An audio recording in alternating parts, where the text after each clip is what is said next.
rang mana biang ngam guci gi tiang liwam darani lang dua chamar duen ya kon trong piali kirso duen jalui cheli ko bajal nyom na kula lugai manuel na chara ge lama ko aga pio gere to babir wa ibendi turize wa dom jang rang kun wa bang bu ko ya pin lang wi panya duen ya kon trong piali kirso duen jalui cheli ko bajal nyom na kula lugai manuel wa etan wa ka ko bin ko wa biti din lung de kirso namya mai de go de abe kazaran nyolani ne ka kade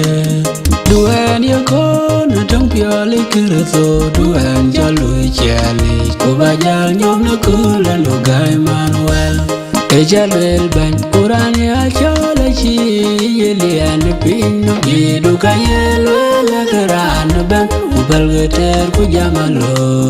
kuwe balum na kula lunga bin duen ya kon trong piali kirso duen jalui cheli ko bajal nyom na kula lugai manuel